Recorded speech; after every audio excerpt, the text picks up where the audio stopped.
வணக்கம். 8ஆம் நம்பர் தலைவர் பேசுறேன். ஒரு வழியா பரந்தூர் விமான நிலையத்த ஒரு வழி ரத்து பண்ணிட்டாரு விஜய். அது ஏகப்பட்ட மக்களுடைய எதிர்ப்பை மீறி சர்வே பண்ணிலாம் முடிஞ்சு, கிட்டத்தட்ட 90% பேர் 85% பேர் காசு வாங்கிட்டாங்க. ஏன்னா ஒரு 4000 ஏக்கர் வரைக்கும் அதுக்கு தேவைன்னு சொல்லிட்டாங்க. பறந்து வர்ற உலகத்துல விரைந்து வளர்ச்சிக்கு ஏத்தபடி எல்லா மாநிலங்களுமே தன்னுடைய விரிவாக்க பணியை விமான நிலைய விரிவாக்க பணியை தொடர்ந்துகிட்டே இருக்காங்க. ஏற்கனவே இருந்த விமான நிலையத்தை சர்வதேச விமான நிலையத்தை பெருசுபடுத்துறாங்க. புதுசா விமான நிலையத்தை உருவாக்குறாங்க. என்ன காரணம்னா சரக்கு போக்குவரத்து, தொழில்கள் வர்றதுக்கு போறதுக்கு எல்லாமே. ஏன்னா நீங்க சென்னையில இருந்து நீங்க ஏரோப்ளேன்ல வந்தீங்கன்னா அவுட்டருக்கு நீங்க வர்றதுக்கே 3 மணி நேரம் 4 மணி நேரம். தொழிலதிபர்லாம் செத்தேன். வெளிநாட்டுல இருந்து வர்றவன் டிராபிக்லாம் வர முடியாது. ஆக மொத்தம் அங்கேயே இருந்தாத்தே அங்கேயே பக்கத்துல இருந்து சரக்கு ஏற்றி டிராபிக் உள்ள வராம, அதாவது டிராபிக் உள்ளே வராம அங்கிட்ட அங்கிட்டு ஏத்துனாத்தேன். இதே மாதிரி பரந்தூர் மாதிரி ஏகப்பட்ட இடத்துல விமான நிலையம் அமைக்கணும் அப்படிங்கிறது மத்திய சர்க்காருடைய திட்டமே. ஒரு இந்திரா காந்தி விமான நிலையம் மட்டும் இருந்தா மட்டும் பத்தாது. ரயில்வே இது நம்ம சென்னையில மட்டும் சென்னையில மட்டும் விமான நிலையம் மட்டும் பத்தாது. மதுரை விமான நிலையத்தை விரிவாக்கப்படுத்துறாங்க. அதே இங்க ஒத்தக்கடை வரைக்கும் க்ளோஸ் பண்றதுன்னு சொல்றாங்க. ஒத்தக்கடை எங்கே இருக்கு? அங்கே வரைக்கும் கூட எடுத்தாலும் எடுக்கணும் அப்படின்றாங்க. ஆக மொத்தத்துல எல்லா இடத்துலையும் புதிய விமான நிலையத்தை உருவாக்கணும், பழைய விமான நிலையத்தை விரிவாக்கம் பண்ணணும். இதுதான் அரசினுடைய திட்டமாயிருக்கு. இந்த நிலையில ஸ்டாலின் வந்தவனா அது கூடுதல் ஆக்கணும், பரந்தூர் விமான நிலையம்னு தேர்வு பண்ணி கிட்டத்தட்ட 4000 ஏக்கர் 1500 800 ஏக்கரோ 900 ஏக்கரோ பெரம்போக்கு இடமே இருக்கு, கவர்மெண்ட் இடமே இருக்கு. எல்லாம் எடுத்தது போக எல்லாம் செயலுக்கு வர நேரத்துல போராட்டம் அது இதுன்னு பண்ணி எத்தனையோ முறை அந்த மக்கள் பூரா போராட்டத்துக்கு போனாங்க. சென்னை நோக்கி நடந்தே போனாங்க. அதெல்லாம் முடியாது அப்படின்ட்டாங்க. கடைசியில் எல்லா அரசியல் கட்சிக்காரன் நான் ரத்து பண்ணுவேன், அதை பண்ணுவேன், இதை பண்ணு சொல்லிட்டு இப்ப விஜய் வந்தவன் ரத்துனே சொல்லிட்டாரு. இது சாதாரண விஷயம்தான். இது ஸ்டாலின் இப்ப கூட என்ன சொல்றாங்க, திமுக தரப்புல இருந்து ஏன் நீங்க ரத்து பண்ணீங்க, தொழில் வளராதே அப்படின்னு அவங்க சொல்றாங்க. உங்களுக்கு தொழில் வளராதுன்னு இப்பதான் உங்களுக்கு ஞான உதயம் பிறந்துச்சா? ஏன் நீங்க 8 வழிச்சாலை ஏன் நிப்பாட்டினீங்க? சென்னையிலிருந்து சேலம் வரைக்கும் 8 வழிச்சாலை 10,000 கோடியில கொண்டு வந்தாங்க இல்லையா? அதே நிப்பாட்டினீங்க. இப்போ தொழில் வளர்ந்துருப்போம்.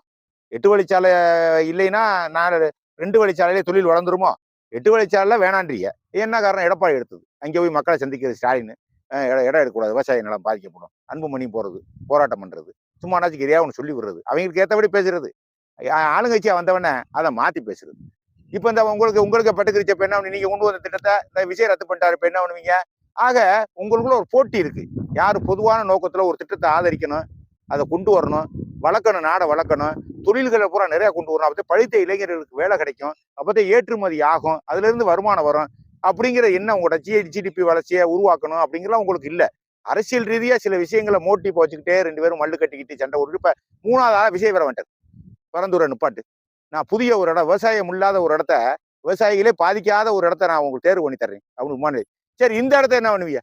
ஏற்கனவே 90% இடம் ரூபா வாங்கிட்டாங்க. 100க்கு 90% பேர் ரூபாய் வாங்கிட்டாங்க. எக்கச்சக்கமான ரூபா வாங்கிட்டாங்க. அதை வாங்கி வீடும் பல பேர் கட்டி கொடுத்துட்டாங்க. அப்ப விமான நிலையம் வரட்டால் அவங்க காலி பண்றதாப்பா? ரூபா வாங்கிட்டாங்க இல்ல, வெளியேற வேண்டியதானே. இன்னி அதுல அப்செக்ஷனே கிடையாது. நீ விஜய் வந்தாலும் சரி, எவர் வந்தாலும் சரி, அப்படியே பட்டாலும் விஜய் வராதுன்னு சொல்லியில்ல, அந்த ரூபாய் திருப்பி கொடுக்க சொல்லிட்டு அந்த இடத்த அவங்க ஒப்படைங்க. சரியா? நாமள செய்ய பார்க்கலாம். அது செய்யப்பா. அங்க வராதுன்னு சொன்னீங்கல்ல, நான் தொழிலுக்கு நான் எதிர்ப்பானவன் கிடையாது, வளர்ச்சிக்கு நான் எதிர்த்தானவன் கிடையாது, விமான நிலையம் வரக்கூடாதுன்னு சொல்லல, இந்த இடத்துல வர வேணாம்னு சொன்னீங்கல்ல, விஜய் சொன்னீங்கல்ல, இப்போ வர வேணாம். நானும் சொல்றேன், விமான நிலையத்தை வேற இடத்துல போட்டுருங்க. அந்த இடத்துல ரூபாய எவ்வளவு வாங்கினீங்க அந்த ரூபாய் அரசாங்கத்தை கட்டிட்டு அந்த இடத்துக்காரனே நிலத்தை வச்சுக்கையான்னு உத்தரவு போட முடியுமா உங்களால? ஏன் போட மாட்டேங்கிறீங்க? அந்த இடத்த வேற ஒரு தொழில் பண்ணுவாங்களாம். பேச்சை பத்தியெல்லாம் அந்த இடத்த வேற ஒரு தொழில் பண்ணுவேன். வேற தொழில் பண்ணாது விமான நிலையம் இறங்கினாச்சு, கப்பல் இறங்கினாச்சு, அவங்கிட்ட இருந்து போயிருது இல்லையா நிலம்? அப்புறம் எதுக்கு இந்த பேச்சு? சப்பக்கட்டு பேச்சு அப்புறம் எதுக்கு? எங்கள்கிட்ட மதுரை டு ராமேஸ்வரம் ரோடு எடுத்தாங்க, நாங்க திருப்பி அந்த காசு தரப்ப இடத்த விடுங்கப்பான்னு சொல்லிக்கிட்டு இருக்கான். குறைச்சு கொடுத்துட்டு எங்களை ஏமாத்திட்டா. அந்த ரூபாய் நீ கொடுத்த 40,000 செட்டு கொடுத்தா, நான் தர்றேன், இடத்த காலி பண்ணு, ரோடெல்லாம் பேத்துட்டு போ அப்படின்னு நாங்க சொல்றோம். மாட்டின்ல சொல்றேன். அது மாதிரிதான் இப்பவும் இதே மாதிரிதான் இப்ப ரூபாய்கள் கொடுத்துட்டா அந்த இடத்த மக்களே வச்சுக்கிட்டும் சொல்ல முடியுமா உங்களால? ஏன் சொல்ல முடியல? இது ஏன் சொல்ல முடியல? அப்ப என்ன அர்த்தம்? உங்களுக்கே புரியல, என்ன பண்றதுன்னே தெரியல. இதுக்கு விமான நிலையம் வந்துட்டு போக முடியானே, புது தொழிலுக்கு விமான நிலையம் வந்துட்டு போக முடியானே. அவனுக்கு வீடு கட்டி கொடுத்துருக்கிய, எல்லா வசதியும் செஞ்சு கொடுத்துருக்கிய, விமான நிலையம் வந்தானே கழுதையை கட்டினா என்ன? கைப்பற்றிட்டு இல்லையா இடத்த? அப்புறம் இதுக்கு விவசாயம் வெளியே திட்டு உருவ. நீங்க விவசாய பூரா நீ என்ன பண்ணணும்? நாங்க ரூபாய் திருப்பி கொடுக்குறோம், அந்த நிலத்தை எங்கட கொடுங்கடா அப்படின்னு கேளுங்க. அங்க உள்ள விவசாய பூரா எத்தனை பேர் படையெடுத்து போனீங்க? ஸ்டாலின் இருக்கும்போது தலைமைச் செயலகத்துக்கு எத்தனை பேர் போனீங்க? 100கணக்கான பேர். எங்க படையெடுக்கணுமோ பூரா படையெடுத்தீங்கல்ல. மத்திய சர்க்காருக்கு ஏத்தாப்புல குரல் கொடுத்திய, கருப்பு கொடி கட்டினிய, எல்லா விஷயமும் பண்ணி, எல்லா போடாத டான்ஸ் எல்லாம் ஆடுனீங்கல்லப்பா. இப்ப ஆடு போ. இங்கப்பா விஜய், விமான நிலையம் வரக்கூடாதுன்னு எங்க நோக்கம். எங்க நிலமே போகக்கூடாதுங்கிறது எங்களோட விமான நிலையம் அது இதெல்லாம் பேசக்கூடாது. எங்கிட்ட இருந்து நிலம் கைப்பற்றக்கூடாது, அவ்வளவுதான். விமான நிலையத்துக்கு மட்டும் தரமாட்டான், வேற என்ன தொழிலுக்கு வேணாலும் தருவோம்னு பரந்தூர் மக்கள் சொன்னா கூட சொன்னாங்கிறேன், சொல்லலைல. எங்களுக்கு நிலந்தே வேணும்னுட்டேன், ஒத்த கால நிலம் வேணும்ட்டேன். நிலம் வேணும்ட்டு காசை பூரா வாங்கிட்டேன். காசை பூரா வாங்கிட்டு இப்போ வெளியேற நேரத்துல விஜய் ஆட்சிக்கு வந்தா ரத்து அப்படின்ட்டாரு. சரி, இன்னொரு விஷயமும் நான் சொல்றேன். வேற இடத்துல விஜய் தேர்வு பண்றாரு, வேற ஏதோ ஒருத்தர் தேர்வு கேட்டா என்ன சொல்றாங்கன்னா புது கதை. அது பூரா திமுக காரங்க இடம் வாங்கி போட்டிருந்தாங்க, அது விலை ஏறிக்கணும். இதெல்லாம் பேச்சாயா? இதெல்லாம் பேச்சா? மதுரை எய்ம்ஸ் மருத்துவமனை வரப்போகுதுன்னு சொல்லிட்டு இங்க இருக்க மதுரைக்காரன் பூரா அந்த ரோட்ல வாங்கி போட்டேன், தோப்பூர் ரோட்ல. தெரியுமா? தோப்பூர் ரோட்ல அது எந்த கட்சிக்காரன் யாருக்கு தெரியும்? எல்லா பேரும் வாங்கினேன். கடைசியில பார்த்தா அவன் சொன்ன மணியே வளர்ந்துட்டே இருக்கு. அதுக்காக என்ன பண்றது? நாளைக்கு வரப்போடு ஒரு திட்டம் வருதுன்னா அங்கே போய் தங்குவோம், விலை ஏறும், ரூபா இருக்கவன் போட்டு கூடுதலா விற்கணும் வாங்கணும் ஆசைப்படுற இயல்பு தானே. இதுக்கு போய் ஒரு சப்ப கட்டா பூரா திமுக காரன் இடம் வாங்கி வச்சுட்டேன். அது கருணாநிதி குடும்பமா அங்கே இடம் வாங்கி, இது பேச்சாக்கும், இது பேச்சாங்கிறேன். ஏன் உங்க ஆளு யாருமே இடம் வாங்கலையா? பொதுவான மனுஷன் யாருமே இடம் வாங்கலையா? இதெல்லாம் பேச்சே கிடையாதுயா. முதல் திட்டத்தை உருவாக்கணும், திட்டத்தை கொண்டு வரணும். யாரும் பரந்தூர்ல விமானமே பறந்துகிட்டு இருக்கும், தேவையில்லாம போயிட்டு குட்டி கல்ட்டா பண்ணி, எதிர்கட்சிக்காரன் குட்டி கல்ட்டா பண்ணி, இந்நேரம் சேலம் டு சென்னை வரைக்கும் 8 வழிச்சாலை போயிருக்கும். அது திமுக காரன் குட்டிச்சாவரை பண்ணி எல்லாத்துக்கும் உங்களுக்கு மோட்டிவேஷன், உங்களுக்கு பேர் அடுத்த பேர் வாங்கிடக்கூடாது. ஒரு விஷயத்தை நம்ம உருவாக்கணும், நம்மளே பேர் வாங்கணும். ஆனா அடுத்தவன் செய்யறவரை நம்ம தட்டி விடணும் அப்படின்னு சொன்னா எப்படி இருக்கும்? எப்படி இருக்கு சொல்லுங்க. சரி, இப்ப வேற இடத்துல பரந்தூர் வேணாம், வேற இடத்துல தேர்வு பண்ணிட்டிய. நான் கேட்கிறேன், ஒரு இடத்த தேர்வு பண்ணதே போறிய, விவசாயம் பண்ணாத இடமா, சும்மா கிடக்கிற இடமா? சும்மா கிடக்கிறோம்னு உங்களுக்கு எப்படி தெரியும்? சும்மா இன்னைக்கு சும்மா கிடக்கு, நாளைக்கு விவசாயம் பண்ணி விவசாயம் போற சொல்லுவானே, என்ன பண்ணுவீங்க? நான் இடம் கொடுக்குறாப்புல இல்ல, முதல் வெளியேறு அப்படின்னு வேற ஒரு இடத்த சொல்லுவேன், என்ன பண்ணுவீங்க? அப்ப அதுக்கு போராட்டம் பண்ணுவானே, அதை விட்டுட்டு வெளியேறிடுறதா? அது நிலம் தானே எடுக்கணும், வேற எங்கே இருப்பிய? இங்க இருந்தா நிலத்தை தானே எடுக்கணும். சிப்காட்டுக்கு போனா தகராறு பண்றாங்க, எதிர்கட்சிக்காரன் குடிக்கிறேன், கம்யூனிஸ்ட்காரன் குடிக்கிறேன், நிலத்தை எடுக்காதேங்கிறேன்.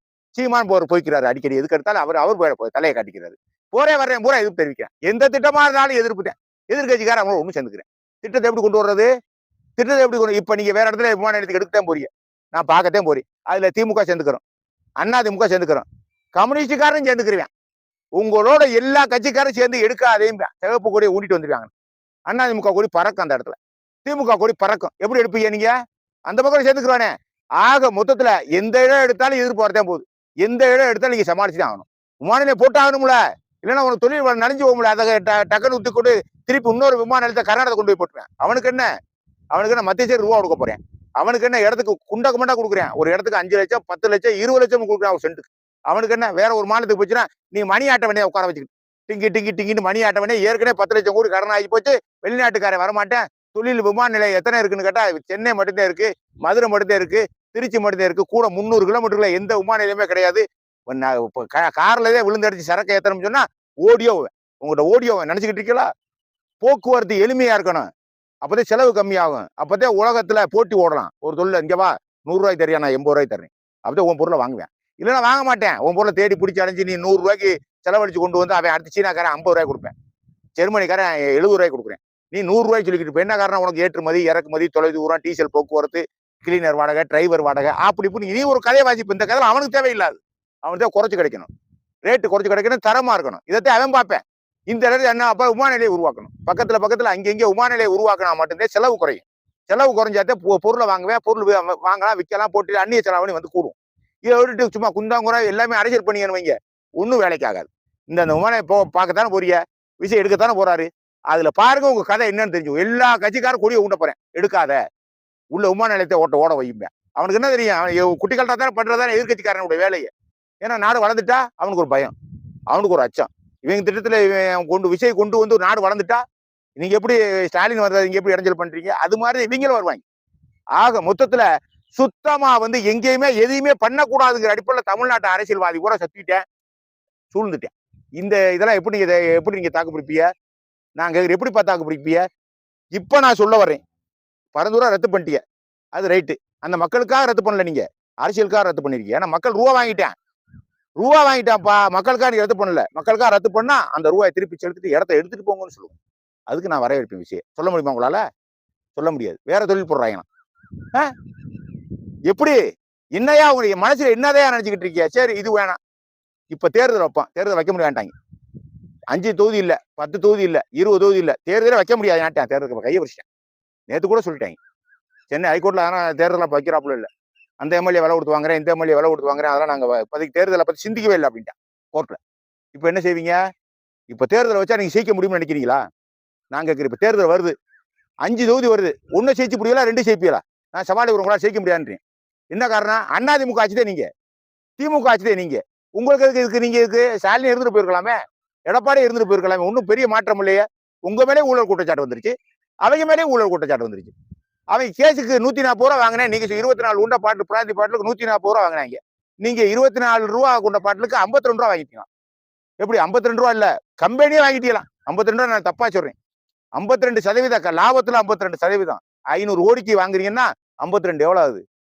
சுத்தமா நீங்க ஆக மொத்தம் 300 கோடி உடனே வாங்கிருக்காங்க. கம்பெனியை விலை கொடுத்து வாங்கிட்டு ஆக மொத்தத்துல அவன் கொடுக்குற இலவசம், நீங்களும் கொடுத்திய இலவசம். அவனும் ஆடை கொடுத்தேன், நீங்களும் ஆடை கொடுத்தீங்க. அவனும் இலவச மின்சாரம் கொடுத்தாங்க, நீங்களும் இலவச மின்சாரம். அவரு ஃப்ரீ பஸ்னாரு, நீங்களும் ஃப்ரீ பஸ். என்ன மாற்றம்? இதுக்கு எதுக்கு நீங்க சினிமா உலகத்துல இருந்து விட்டுவிட்டீங்க? வேலை மனக்கட்டு வரணும். வேலை மனக்கட்டு எதுக்கு வரணும்? என்ன புதுசா படிச்சுட்டு வந்துட்டீங்களா? பொருளாதார திட்டத்தை என்ன தீட்டிட்டீங்களாங்கிறேன், தீட்டிட்டீங்களாங்கிறேன். அவர் 1000 ரூபா கொடுத்தாரு, நீங்க 2000 ரூபா கொடுக்க போற முடியும். அவர் சிலிண்டர் 3ன்னாரு, நீங்க 6ன்னீங்க. இந்த 3 கொடுக்குறீங்க. இதுல எதுக்கு? அதை சொல்லுங்க. நீங்க எதுக்கு இங்க வர்றீங்க? அழகா அங்க சினிமா நடிச்சிட்டு போக முடியானே. பூரா ஆகாவரி போகாவரி கூட இங்க வந்து இங்க உழப்பி ஏற்கனவே உள்ள அலுவலக்காரனுக்கே தமிழ்நாட்டுல இடம் ஃபுல்லா இருக்கு. இதுல நீங்க வேறையா?